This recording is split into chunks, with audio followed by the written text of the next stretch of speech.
Katie Coelho is the wife and now widow of Jonathan Coelho, who died from coronavirus in the state of Connecticut.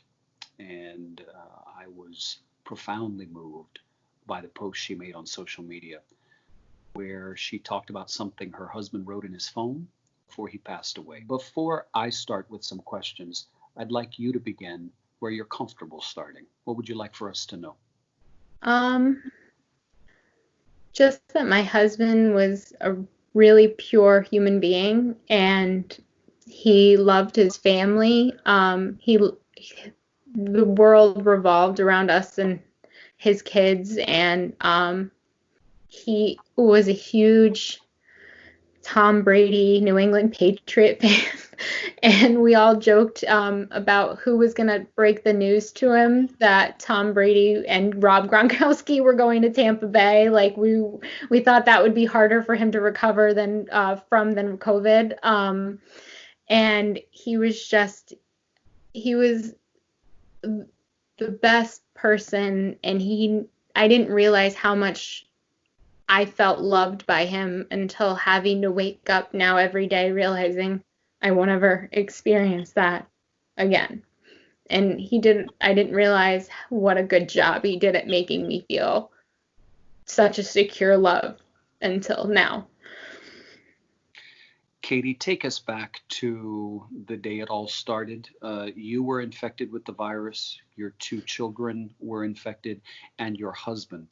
You and the kids fared just fine, as I understand it. Is that correct? So yeah, so I was never tested, but they said to assume that I was positive because my husband and my 2 children were positive. So because of testing is so limited, they said we're just safe to assume you're positive because everyone in your house has it.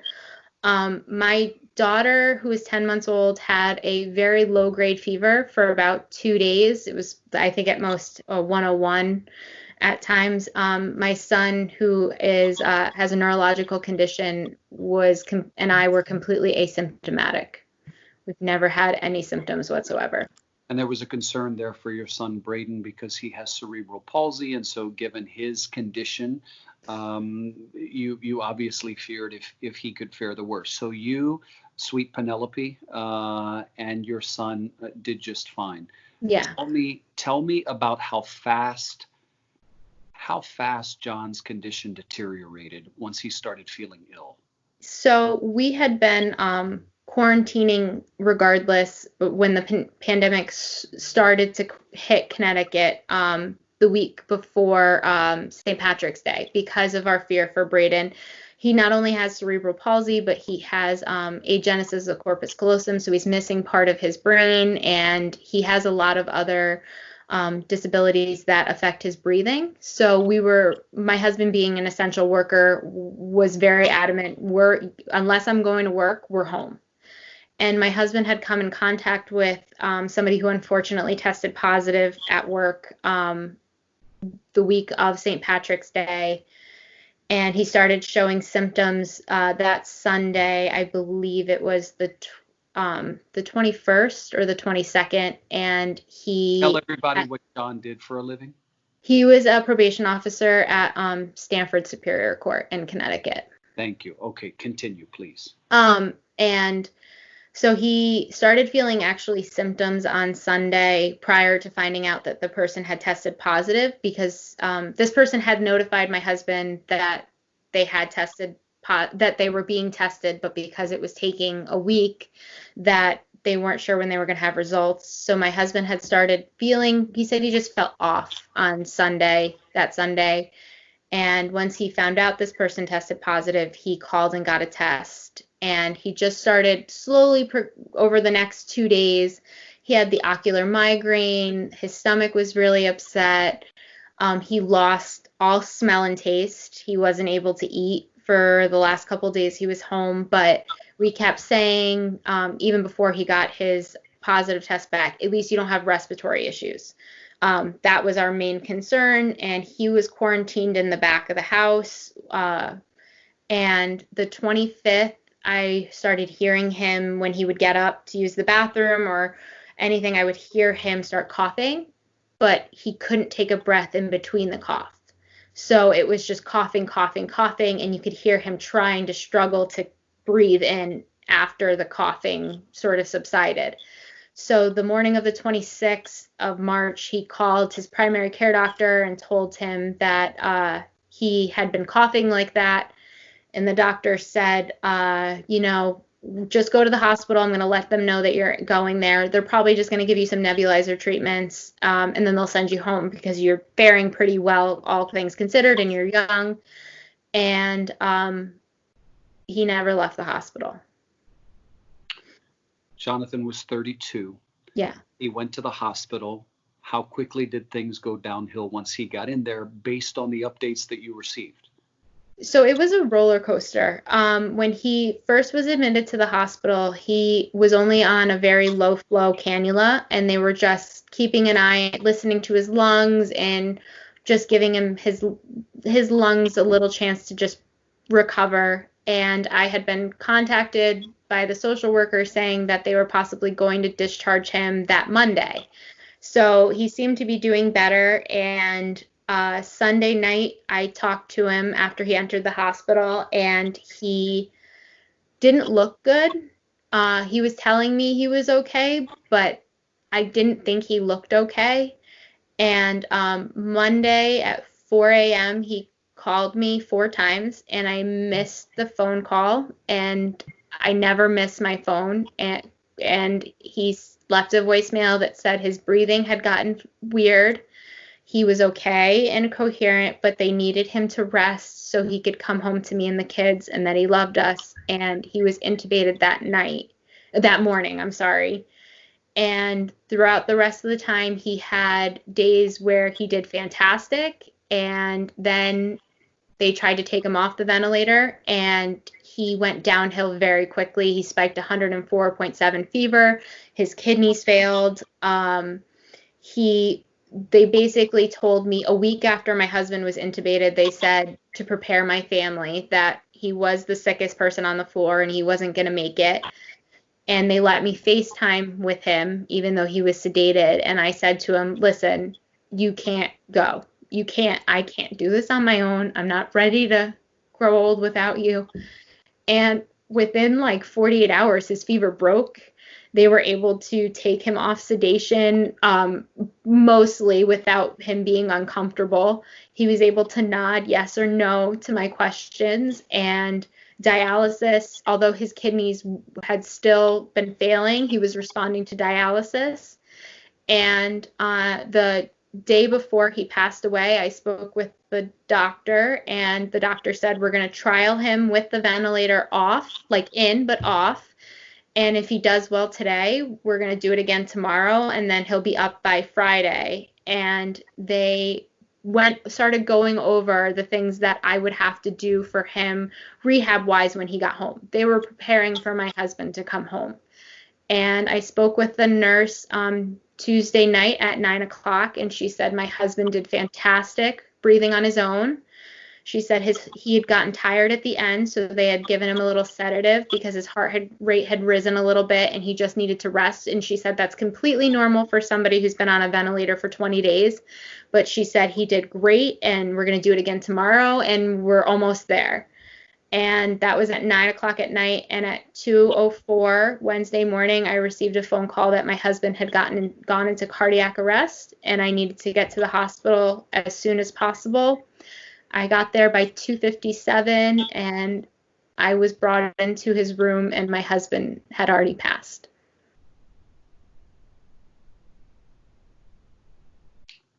Did you ask to go in, or did they offer it? They just brought me in. What was that moment like? It was very surreal because he didn't look peaceful. He looked scared. And I just kept saying, like, oh, babe, I'm so sorry. And just rubbing his head and his arm and I just kept saying we were so close.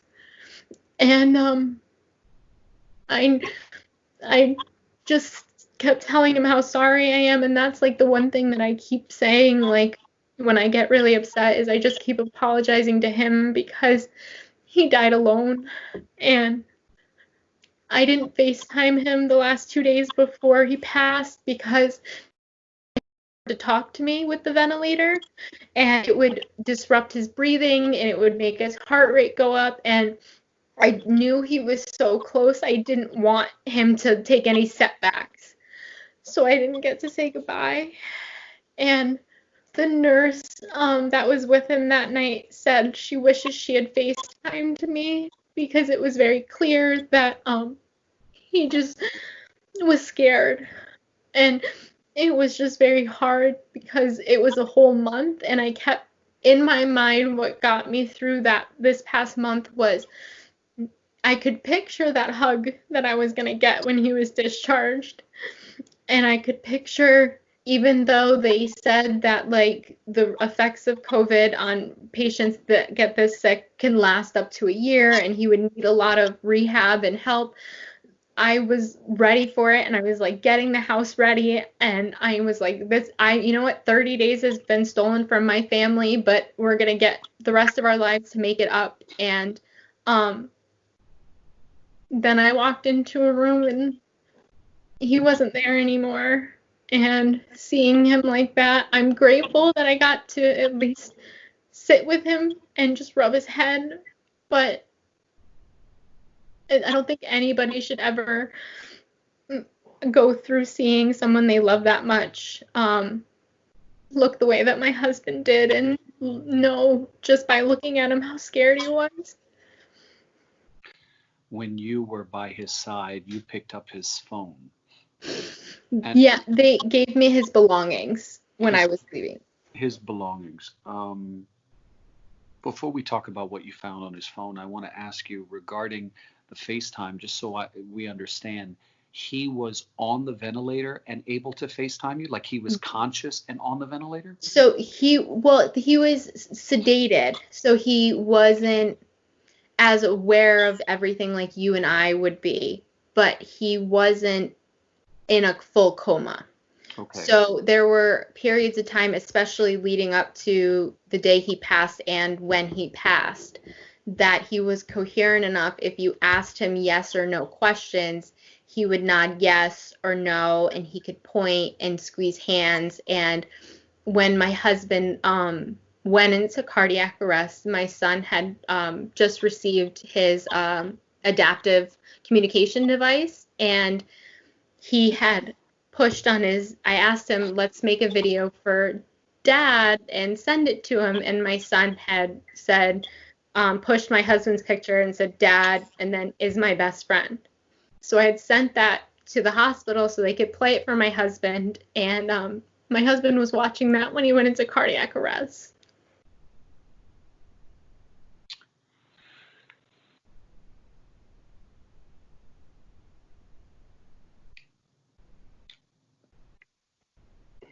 So,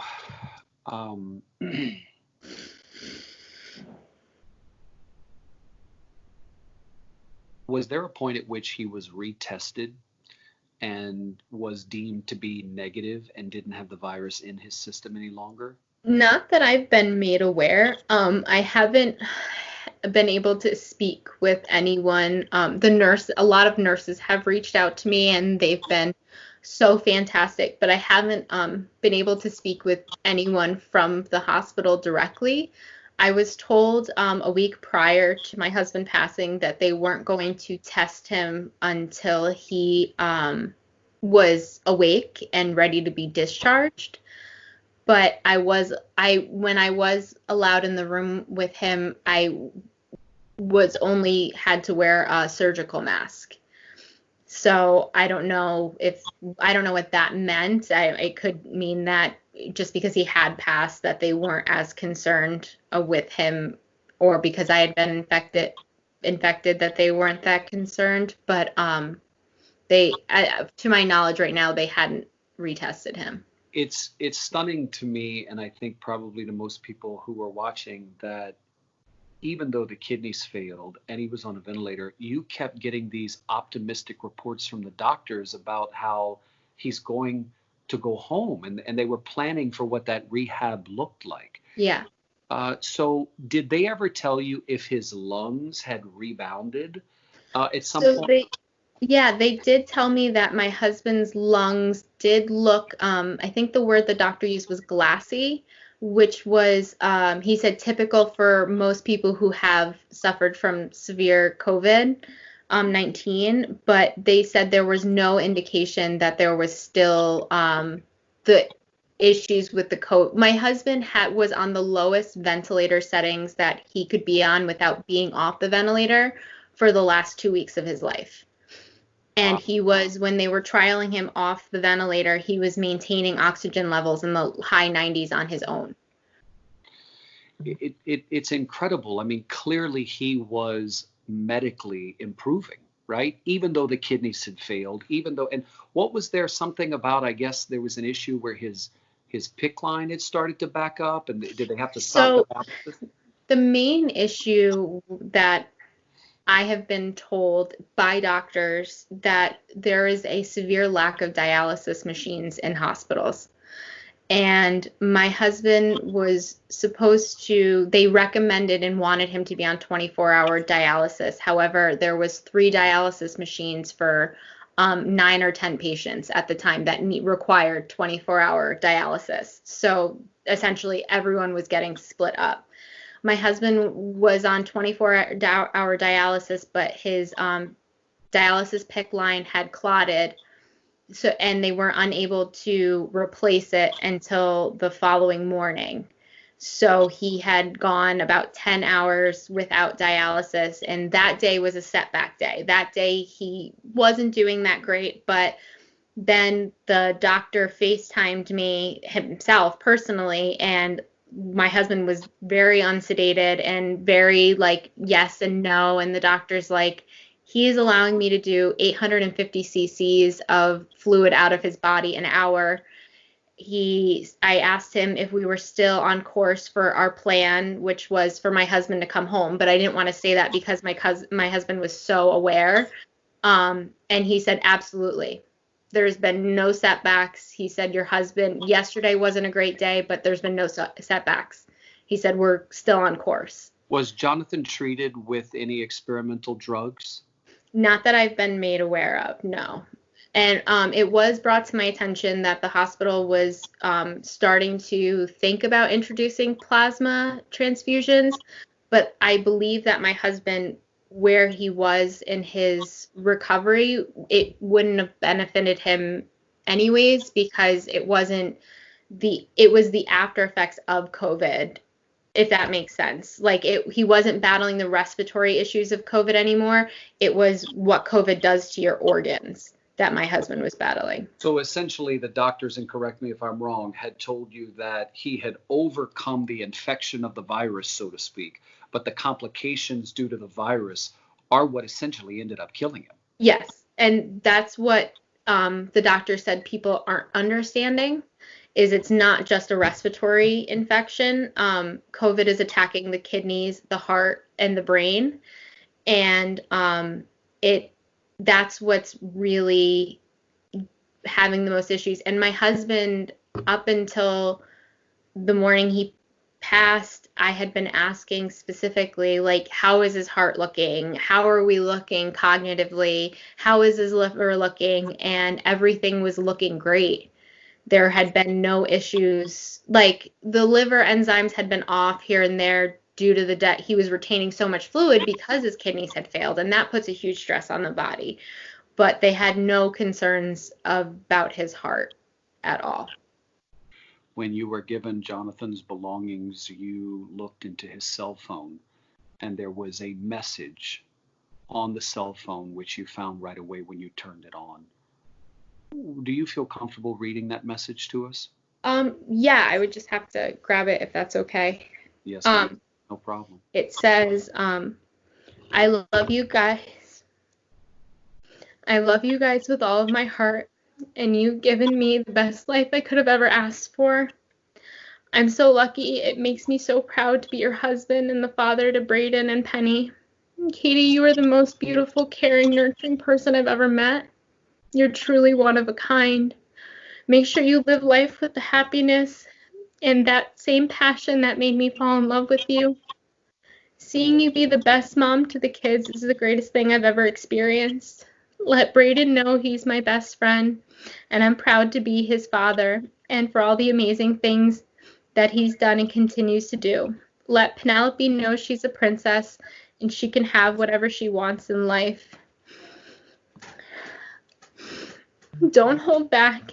And if you meet someone, know that if they love you and the kids, that I love that for you. And please be happy no matter what.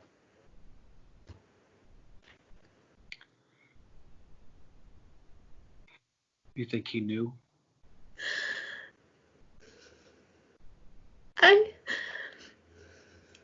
I think he did. I think he was scared. That was written the day before, the few hours actually before he was intubated, and we were still texting and communicating during this time. We had actually joked right after, I guess he had written that note, that he should download Words with Friends, and I was gonna beat him because I'm terrible with words with friends, like Scrabble, anything.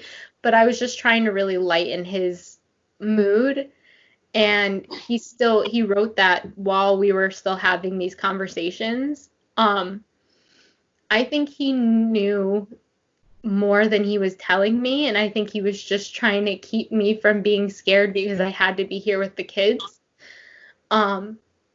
I don't You don't fight for 28 days and think that you're not gonna come home.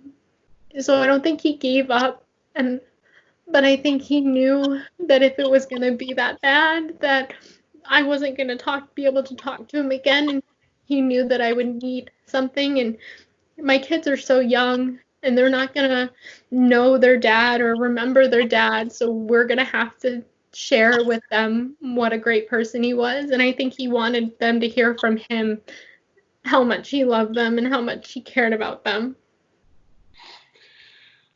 I don't want this to just be about his death and what happened to him in death. Jonathan was a cancer survivor, childhood cancer survivor. I Twice. understand at 8 and 16 years old. What type of cancer did he beat? Hodgkin's lymphoma. Hodgkin's. And other than that, it's my understanding he wasn't a smoker, didn't do drugs, wasn't a big drinker, No.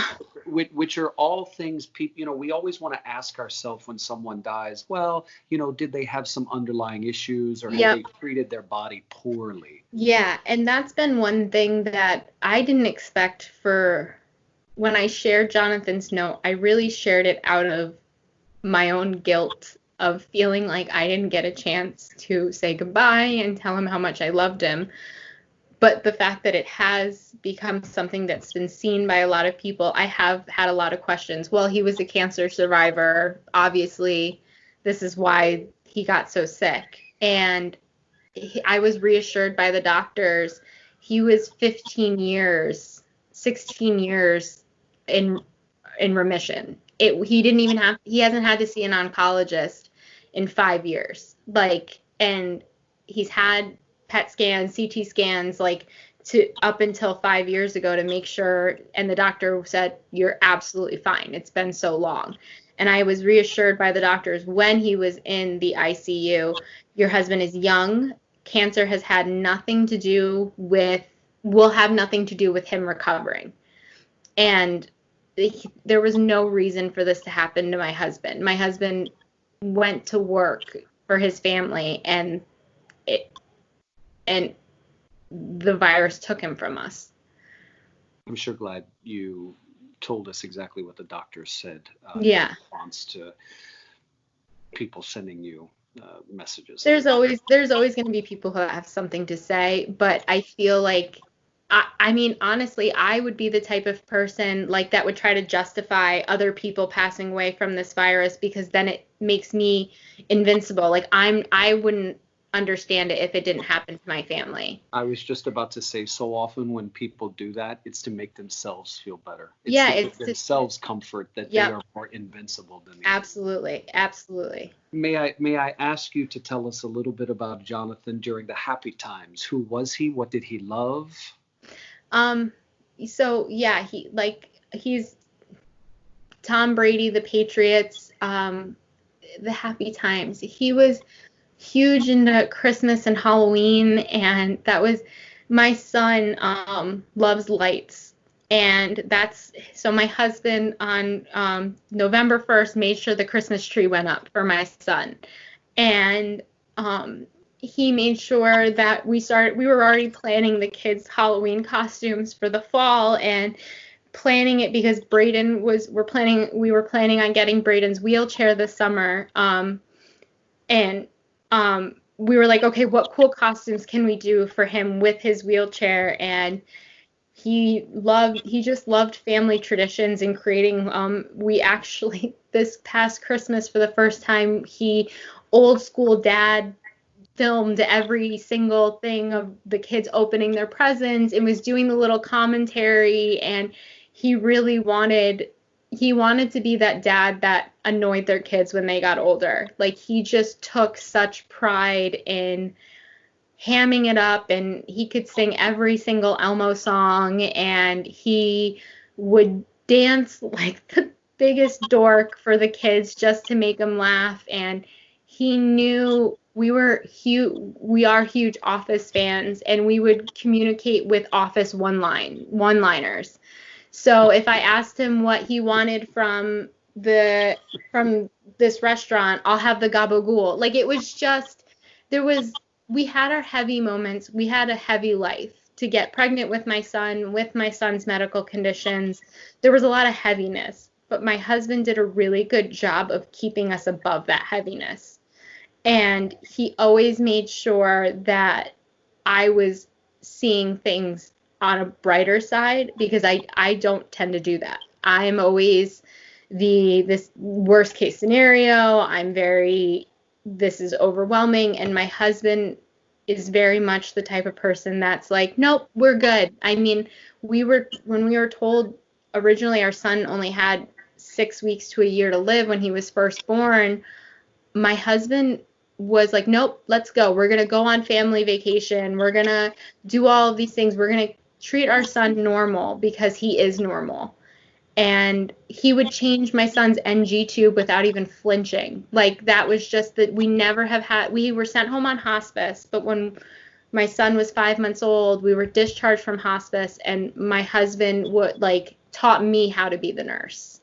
And that was his life, was just making sure the kids and I were okay. How old is Braedyn now? He'll be 2.5 next month. Talk about a survivor. And that's what my son is the epitome of the happiest child you've ever, like, he's got this curly hair that's like we say is his trademark, because it's just got a life of its own.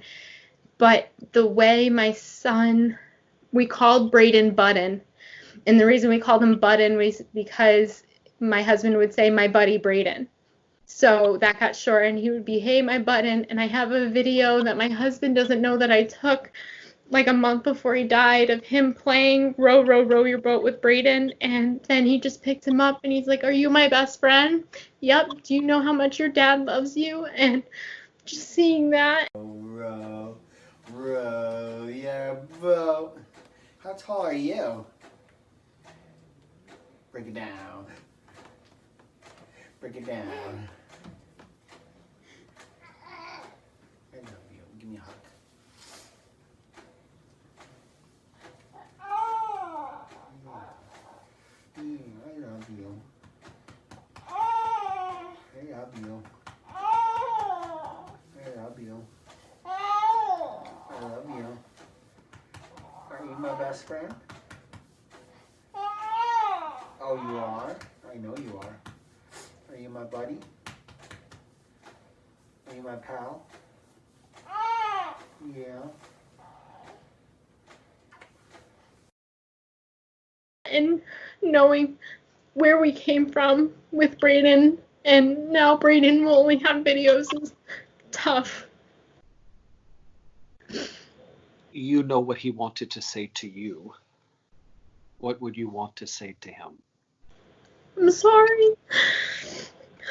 I'm sorry I wasn't there. I'm sorry I didn't FaceTime you. And I'm sorry this happened and that you're gonna miss the kids and I. And I'm sorry that I didn't always give, I didn't always, like, I let my bad days sometimes or my stressed out moments, like, I hope he never felt any less love than he made me feel. And I'm sorry because he didn't deserve this. He was supposed to be here by now. He didn't deserve it, and he didn't deserve to die scared and alone. And that's what I say now when I like have my really weak moments, is I just say, babe, I'm sorry. Because and that's what I was saying to him when I was in the hospital, was just telling him I'm sorry because he didn't deserve this. It breaks my heart to hear you say you're sorry, because you shouldn't be sorry about anything, and you know that he wanted to thank you, essentially, right? He wanted to thank you for the love you gave him, right? For the family life you provided him, for the commitment you made to him. Yeah. And it's funny so because so beautiful that I hope you have what he wrote to you etched in some kind of stone or artwork and hung somewhere, because those are his final words written to you. Yeah, and his best man at our wedding found my husband's wedding vows. He had emailed to him the day of our wedding, which I haven't seen or heard since the day we got married. And he sent them to me, and seeing the words he said the first day we became husband and wife, and then the last words he said to me, it just echoed how much like the love had just increased. And it was just so, you could see from start to finish, my husband worshiped us. And I'm so thankful I have those words, but they're also very haunting because they're all I have left. It's a haunting gift. It's a haunting gift. Well, may his memory be a blessing. Thank you for allowing us to educate people on what happened, because I think hearing individual stories are important. Yeah. But thank you for allowing us to also honor who he was. I always like to say that when you go to the graveyard, the most powerful symbol in a graveyard is the dash in between the two dates on the Yep. because the dash represents the life lived. Yeah. And it's far more important than the date born and the date died. Yeah. It's. Thank you for sharing his dash with us a little bit. Yeah. No, of course. I'm glad people are going to know what kind of a loving human being he was and how he didn't deserve this. We hear you loud and clear. And we say his name again, Jonathan. Yes. 32 years old. 32 years old. Thank you. Of course. Thank you. My sincerest condolences. Thank you so much. Just tell me you love me so I have it on video. I love you. Okay.